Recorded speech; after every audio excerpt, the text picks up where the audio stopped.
George. Hello? Good morning, George. Thanks for calling. You're live. Good morning. I'm Good morning, George, sir. not John. George, go ahead, please. I heard you. Yes. What Oadips did is a reflection of Nigerian society. Right. It's very condemnable and regrettable. Yeah. Are you with me, Moriah? Yes, Yeah. yes, yes. Yes. Mariam, you have said it all. Nyma, you have said it all. BC, you have said it all. But I need that young man to be arrested. Nigeria is not a banana republic. It's not. Oh, For crying out loud, please, let's get things straight. That young man must be arrested. This was how digital robbery and stealing started. And nothing was done until it ate deep into our youth skin. Now, this young man must be arrested. Amen. Thank you very much, George. We're going to say something. I thought, Yeah, okay. so, okay, so earlier, you were talking about, I agree with you where, the kind of education we have, which is really basically Western education. And so we have watered down our own essence and who we are and what our values are. We have been taught that who we are is less than what we have been colonized by. But here we are today. Do you understand? We cannot go back. We can only go forward. So and that means that we have to marry both. We pick what is good from what we've learned from the Western world, and then we pick what is good here. Because we can't sit down here and say that there's some of our traditional rules and some of our traditional beliefs that were not injurious to women and children and, and societies at large. And we know what Western education, medicine, has brought us. So, and also democracy has brought us, So we will just take what's good from there, remembering who we are. So now where we are now is about putting those two together. Let's not throw everything out. I was taking a course with Praise recently, and was reminding us about the systems. Because the only way we can really fix Nigeria, our identity, is if we create the right system. So, for example, the system that produced the king is a system that is sacred and is not diluted. I would trust the king that, okay, you are the anointed one. Not because a politician installed you or somebody just like you're the richest person and you made you king. Those are part of the things. Those systems, the weakness of our systems is part of what has caused us, aside from the education we have, that's caused us to not trust, to mistrust and even distrust the system in many ways. So the truth is that if we had, for example, just give one example of many, if the person who became Oba actually went through the traditional rites and it was picked and introduced the person and now comes to say, this is the rule, this is the law, we believe him. But if it was, for example, somebody that nobody wanted, when he speaks, Let me give you one good example. As democratic as Great Britain is, they have a monarchy of centuries. And their democracy is suited to yes, them, and the democracy is around that monarchy, So they understand their culture and what is valuable to them, and they've built their democracy around it. And so that's what I would like for us to do. Colonize ourselves, so I don't even know why we're even copying them. It's British. I'll be Britain that colonized us. Wait, parliamentary system of government was what they were doing.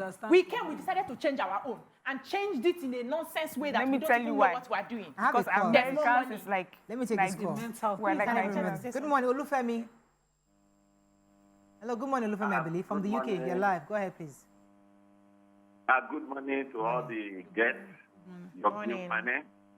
Morning, sir. I just want to say you guys made my day. Thank you, sir. Thank you. I'm so happy that you are speaking my mind. This program is for my wife.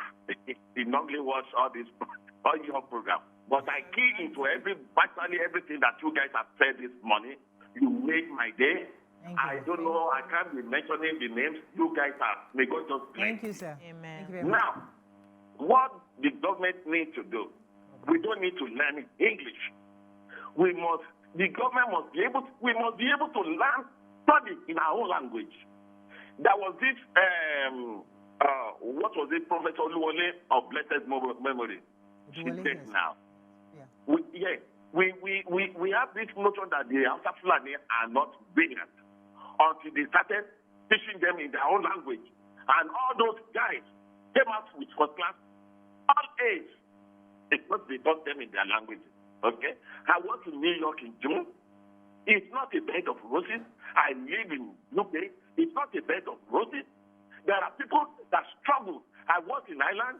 A lot of people are struggling. Their own people. We must be able to recreate the Nigeria of our story. It's not going to be a perfect society. You guys have just nailed it. I don't want to waste the time of other callers. Thank you very much, Mr. God bless you. Appreciate you. Thank you. Yeah, so I like the angle Nyma took us to, and she has forgotten that the day we talked about teaching in our own language on this table, the division we had on which language should represent was a problem. So we also need to sort out our divisiveness. We are not very united. We are not a collective people. We need to work on that, and we need to change our mindset. There's nothing wrong if I sit back and in my state, they decide to pick one language to represent the state, for instance, or in a region, they decide to pick one of the dialects to represent the region. What is obtainable everywhere is that everybody will come to an agreement. Okay? It doesn't mean this is more superior. It just means they have weighed so and so, and when it comes to linguistics, this should represent this, and everybody will be okay with that. But in Nigeria, we're not like that. Like, We're not haven't gotten there why yet. did they not pick Asaba dialect? Why is it Onichugbo that they are picking? Why is it Iseluku that they are picking? That's how we are. We also need to sort that. In being who we are, in having integrity in ourselves, we must learn to accommodate. We must learn to sometimes sacrifice for the greater good. We must learn to think in those directions if we need to go forward. I particularly will love children to be taught in our local languages. We have stories that are lost in English because there are no indigenous writers. There are no indigenous interpreters. We lose. When I was growing up, my grandmother would gather us in the evenings and be telling us stories of, different things that happened in our culture. I can't remember most of the stories now. The only person who can remember is likely my father. But right now, I'm not with him where I can get some of the stories. If my father goes now as the head of that clan, our stories are gone. The stories of Umojife in Asabaland is gone forever. Except, of course, now he's still alive. I quickly go and document it and maybe write a book or something, which is money. My sister, you use your phone. Start with your phone. So we need to preserve as much as we can our culture, especially the aspects of our culture that has worked. And sometimes they say, these Oyibo people showed us some of our cultures. We're killing twins. We're burning people in their own place. They were doing a lot of evil witches. in their own place. Witches with knowledge, they minimize that for the public. All this gayism and all those things has been in their culture. Read their history. They have brought it here now. We are buying it. We are embracing it because we don't know who we are. Let me go on a quick break. When we come back, we continue this conversation. Stay with us. We'll be right back. Discussing this identity, Nigerian identity, and I was going to tell BC earlier that don't be upset with your friend. Usually when Nigerians travel abroad, especially when they are hit with the reality of living in a new country, the real challenges, they try to justify the reason why I'm here by constantly putting down Nigeria, because that's the only way they can make themselves feel good that, you know what, okay, I made the right decision. So but many people who travel abroad, those who believe in who they are, don't talk down on Nigeria. They believe in Nigeria, but they are here because I have migrated to have a better life for my family, and I want to learn something. I want to learn the skills, and probably go back home 20 years later on to those Nigerians are different from the Nigerians who are just trying to they're just there to escape. And they're different. But just to add to that is that it's also a period, There's like when you even visit, you're awed by all the positives where you've gone to. So there's also a stage where right now, all the negatives that they've experienced, they're seeing the opposite in positive. Eventually, you start hearing things like identity, where there's some places that they go to, they can't sit at a table because of who they are. Then they now start understanding, even with my issues there, at least I'm a person. I am known. I'm not just I'm not just those black people, those Nigerians, When you go home and you call my name, they can follow you to my street, the number of my street. So house. Allow her that period and she will adjust eventually. But I was going to respond, when we were talking earlier about the different languages and how we should teach indigenous languages. True, I like that. That would be fantastic. But we're here today where we are with the not deciding which of the languages we'd rather pick because of colonialism. I don't want us to forget it. I don't want us to think that Nigerians just decided to be the way they are today. out of their own free will. There was a reason. And Nigerians today, I promise you, they're different from Nigerians 20, 30 years ago. The way that we're thinking. You can see it in little ways. It may seem little actually to you, but it's big. When you see it in our fashion that has gone global, in our music, in our food. Like when you watch social media, when you watch people, you see Koreans making pounded yam and egusi soup. We've become mainstream.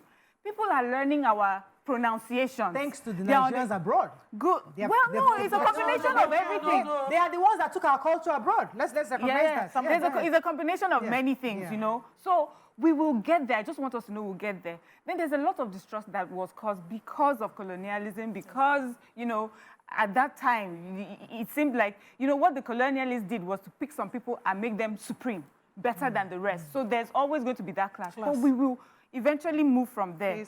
Now, remember I had mentioned about that white man that goes around Nigeria and takes videos. Yes. So he's been in Jos, right? And he says, I'm in Plateau State in northern Nigeria. Aunties, if you see the comment below, don't call us North. We are middle belt. We are this already. And I know, do you know, I laugh because I know where it's coming from. There's been so huge marginalization that people have felt, and that by calling them North, because the middle belt feels that when you call us North, you're actually calling us the bottom of the North. We're not the best of the North. We're not the elites of the North. So we know that we're middle belt, but in Nigeria altogether, it's actually North Central. So it's when you hear people discuss like that, it's not just because they don't want the best for Nigeria, it's because of where they have been put and been marginalized, and they're asking for relevance and that's as why there was a confab to bring all of us together. What do you want? How do you, everybody wants to be identified, to be known, to have a voice. Everybody wants a piece of the pie. You cannot, we're no more the north-south, what is it, the 6 geopolitical zones now. There are multiple zones because everybody wants to be identified. So there's got to be something that is totally, completely curated for this country. This is a very special country compared to any other part of the world. And we really need to begin to see ourselves as that special. Nyma, let me let you read a few comments, or you want to say something? No, I wanted to talk about the language thing. So even the English language we speak was not chosen. Nobody sits somewhere. When they sit somewhere and agree that this is the one we should accept, is dominance. It's dominating on the people and subjecting other cultures. In China today, they have a general one that the government thinks is best, and all the minorities feel marginalized and are disgruntled till today. And so you don't have a nation. What you have over time is an evolution of that common language. It comes about with time. It's not choosing. Nobody in the whole Afemai region is superior to anybody. If you go to Afemai today, people generally just know a word of every other form of language. I am from South Ibe. They don't speak exactly the same thing in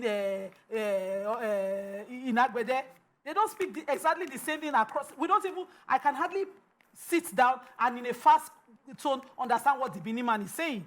But if you speak slowly, I can pick common words and say, oh, yes, the person is from my area and he's speaking. We have some common words. All the way to Delta, to Ishekiri, we have common words like money, God, all of that. They all have a general tone to how they are interpreted. Even in the Igbo dialect, there are words that are similar. So we will leave it with time, and we will get to that point where this is the general one everybody with time accepts. Through marriage, childbearing, and traveling, we will get to that. You will evolve. We will start somewhere. But when we keep thinking, oh, we have an alternative, let's not try this evolution and get there. So we will step where they left us, as they left us when they came with their colonialism, trained, assimilate, and force our people to associate by changing every system, including our justice system. And if you have left our justice system where it was at that time, we would have evolved. If you know how terrible the Englishman system was before sanity came, you will not want to be like them. But they've gotten here today and claim to be the world standards. Wherever they went, when even the Americans, the real Indian Americans, the real Australians were displaced because of these people's selfishness across the world, and you say they are the standard for who? To who? Please. Please drink water. Yeah, drink water. Calm down. Thank you. Let's take a few comments on social media. So Junel Lenu says, we need laws to penalize bad behavior regardless of social media or not. It's the bad behavior we allow that people present on social media, and our society applauds bad behavior. In West social media, bullying is a crime. And then official Lil Cute says, the day Oladips' supposed death was announced, I was reading emotional comments on his page. checked again. Some of those people were angry. He's not dead. But people are very funny. You said this must be a prank. Now it's a prank. Why are you angry? Who is fooling who? Nigerians. Beatrice says the conversation strong. So they didn't go on a break for this long. Maltroshmo says Italy had to pass a law banning the use of English in the country to tell you how far English had gone in the country. Mike Obalisa says the universal language in Nigeria remains Pidgin English. It goes back to the conversation of restructuring. With the time this thing was trending, restructuring. Like, what does that mean? Restructuring means different things to different people. Because we have too many languages, and if we break down in smaller bits where everybody is an individual entity, how we have United Arab Emirates. Everybody is independent, but we're still united.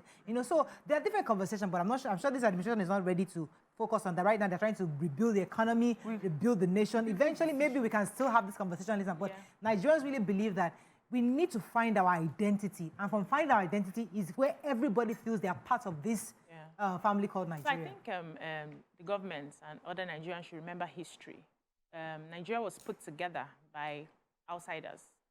They brought people, just put them together and slapped a name on top and said, okay, this is Nigeria. The people, although they were doing trade with each other, depending on the localities, they were not ready to become one at the time that they were put together. And we're still seeing some aspects of that today. And that's why they said, and when they started, even when they got the independence, it was agreed that it would be a true federal system so that at least different voices will be heard. It's like the way it's done even in America now. There's no center. The other parts, we come in parts and we, just pay allegiance to the center, but there's no strong center. What we're operating in the name of federalism is unitary system of government, which we will be going round in circles till we decide on changing it and breaking it. Some regions can stand, other regions need help, but it's something that we must decide, because this forcing of we have to be together, we have to have a strong center that every other thing trickles down from, is not working for us. So I'm looking towards this administration to say, how do we understand what this federalism means to us? How do we break it down? How do we, even the new, because initially it was just 6 geopolitical zones, we have more now. How do we recognize everybody? How do we give them their own power? And then they just pay allegiance to the center. That's what we work. Do you know how many languages we have in this country? It's fantastic. It will be difficult to pick one. South Africa has 11 official languages. So there's English, there's Afrikaans, and then they said 9 other ethnic languages. But they said that mostly they still, communicate in English. Okay. So the thing is, that's colonialism. It will take a while to get there. So for Nigeria, how many official languages do you think we may end up with? We cannot have all. See, language. We can't have all. We can't have all. Wait. We can't have all. It's a start. Over 300. When we see it as can't, when we see the negative, we will not let it happen. No, Nyma, we will not let it happen. How many languages are fully taught now in our schools? How many? Okay, Nyma, understand this. Okay, Nyma, that's the point. No. Nyma, understand this. It's not just about learning. I need to hear everybody. I said what I said, not because I know that I mean it that way.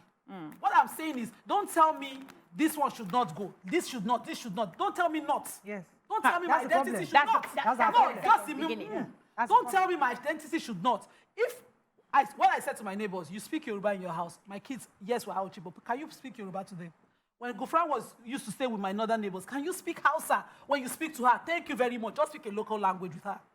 And so she was able to speak local language. The other one could speak Yoruba. There's a reason to it.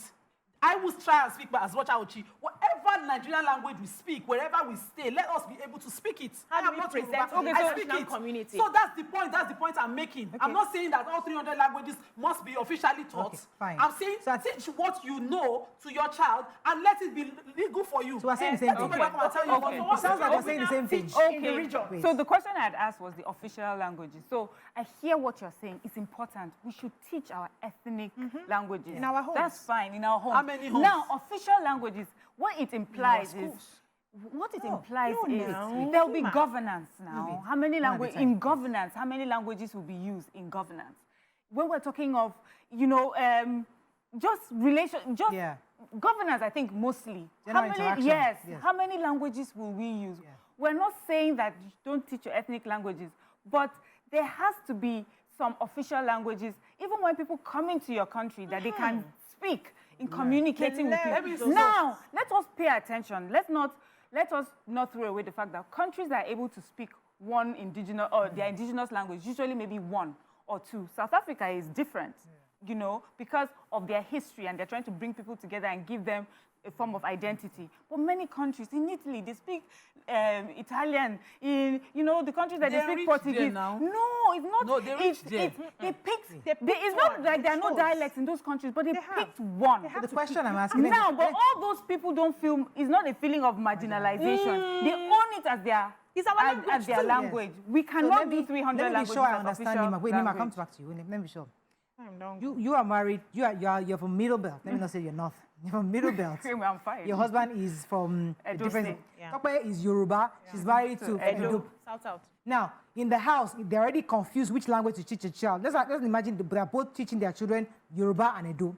Now, you get to school, which language? You're living maybe in Southeast. And then you learn, in the classroom, in the classroom, there are people from different parts of Nigeria, not just Yoruba. So, which language, therefore, would they communicate? Language of the region. Let me Southeast. No, but That's why I said all three within that languages. Southeast, but there are still multiple languages within that Southeast. So which one do we pick? No problem. No problem at all. If a child lives in Lagos, the common general language among the Lagosians, not that there are no several dialects. Yes. We speak Yoruba. But there's you know that several Yoruba. I want you to take Southwest out. I want you to take Southwest out. A child growing up of maybe Igbo descent in Lagos will speak Yoruba because that is the language they were taught in school. Which of the Yorubas will they pick? Which is my own story, my own reality. Wait, it comes to reality, Nyma. Calm down. I'm giving you example. Nyma, we're following you. Wait, no, don't finish. That child in Lagos is not living in Festaco or Lekki. No, he's living in Badagry. No, Southwest is the Yoruba is Egun. It's not Lagos. It's Egun Yoruba.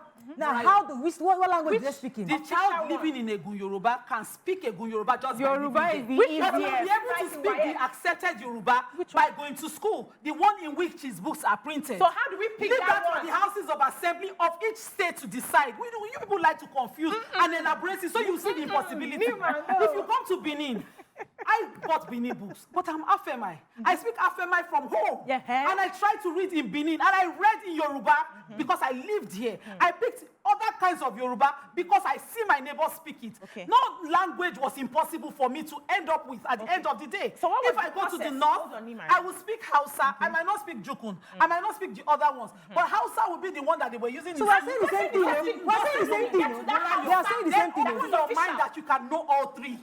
And if you are in the Federal House of Assembly, yes, all 300. If you are in the Federal House of Assembly, speak in the one that you are from. So people are not gifted than others in languages. Speak in the one that you are from, and let one person who says, okay, let's have an interpretation. How many interpreted? Yes, put in that course. That's not realistic. You're not ready for that. Okay, then. You put in that one, we'll move from this colonialism 300 instruction. languages. But if we cannot put in the work, we'll remain here speaking English and be judging intelligence on somebody else's language. That there will be an official language of a region. How do we get to the point of picking that official language of the region? Southwest is the easiest. How do we pick the Yoruba that's official? Because if you pick a Nyma, let me sit up, please. It has been picked for the 3 major languages. No, hold on. Exactly. Igbo, Yoruba, and Hausa have those ones. The problem now is the other geopolitical zones. How do we agree that is in Delta and other South is Urobo? That will be the official. That's the problem. Nobody wants to step down. I'm from Isoko. I'm from Ijo. You cannot teach all. In your homes, you can teach your dialect. Pause. But in the schools, Busy you pause. must have one. I need to ask Nyma a question. In a classroom, you have Irobo. If that question is still the impossibility, I won't answer it. No. So I'm just telling you how do you come in the class? Wait. Pause now. Let's process it, Nyma. I know I let you talk for a long time. Pause.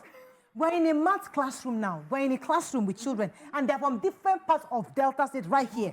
Now, I'm supposed to teach them in 20 different languages in the classroom. How? That's confusion. How That's do not you teach them? confusion. How Please, does help it me. teach Just them? hold on a minute. Wait, help me understand. Let's assume she's Urobo. You're Ishekiri. Isha. No, we're talking, you are using Delta now. And you're Delta Igbo. Yes. Or Ijo. And I'm teaching. Yes. And I come and say a phone. And then I say it in Urobo. The rest of you look at me. And I ask you, what is this in your language? we find a common word. You are the one teaching me. I don't know. No, you don't know. You are the one teaching me. You're my teacher. How Did you think that my grandfather? Let me tell you something. No. Let me finish. I am tired. Let me finish something. Let me make this point. Stay on the example. My grandfather traded from my village to Badagry and Calabar. What did you think he was speaking?